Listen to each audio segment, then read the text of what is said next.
Bonjour tout le monde.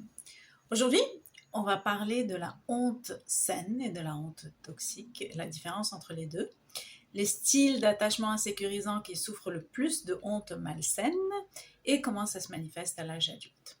Parce qu'effectivement, il y a une belle distinction à faire entre la honte malsaine et la honte saine. On va commencer par la honte saine. La honte saine est ce sentiment qui nous pousse à rectifier notre comportement quand on a enfreint une norme sociale, quand par exemple quand on a dit une maladresse ou bien quand on porte des vêtements inappropriés dans un certain contexte.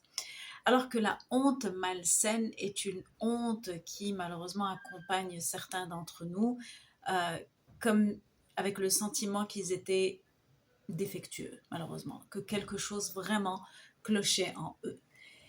Et d'où provient cette honte, ce sentiment-là? Ça provient bien sûr de notre enfance.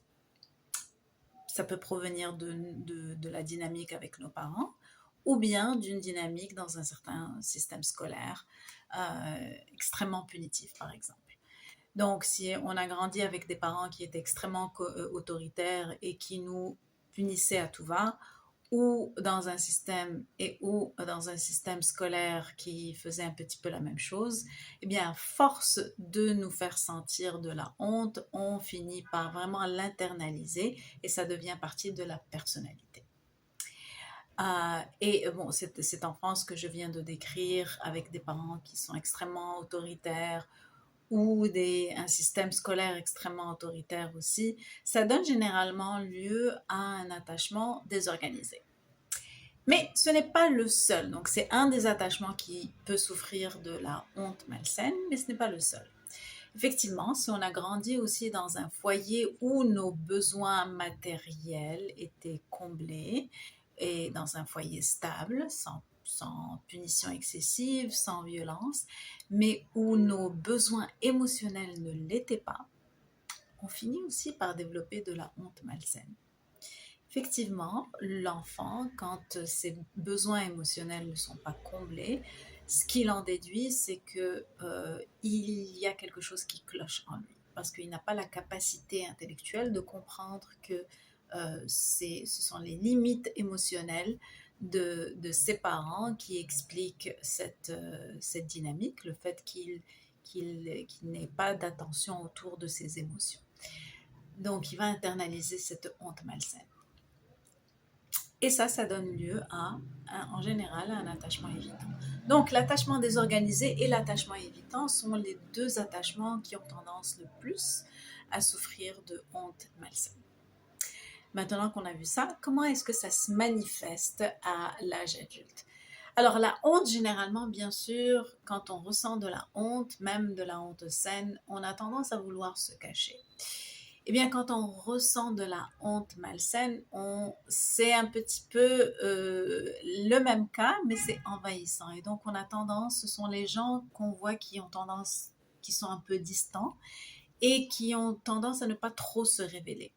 Ou alors, quand occasionnellement ils se révèlent, où ils révèlent des insécurités, des secrets d'une manière vulnérable, le lendemain, ils ressentent ce que Brené Brown tague de vulnerability hangover ou bien une gueule de bois émotionnelle.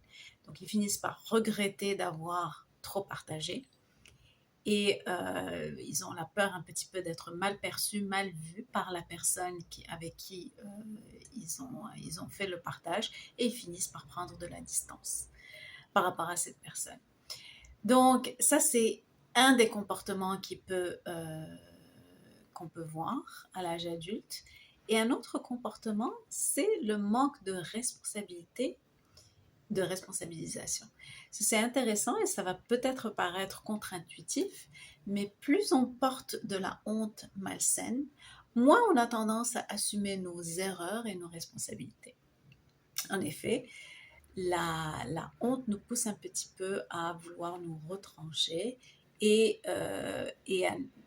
on a tendance à recourir au déni pour justement fuir le blâme impitoyable qu'on s'affligerait à nous-mêmes internement, n'est-ce pas, à l'interne, parce qu'on aura internalisé la honte malsaine durant notre enfance.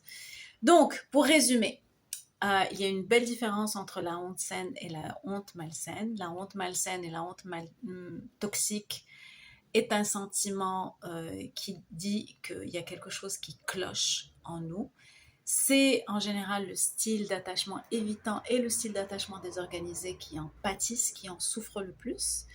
Ça se manifeste en général par des comportements distants et vulnerability hangover ou bien des gueules de bois émotionnelles et aussi par un manque de responsabilité, de responsabilisation et accountability, on va dire en anglais. Voilà pour résumer. Donc, heureusement, grâce à la neuroplasticité du cerveau et aux outils de reprogrammation du subconscient, ça se soigne et on verra comment avec plus de détails dans la prochaine vidéo.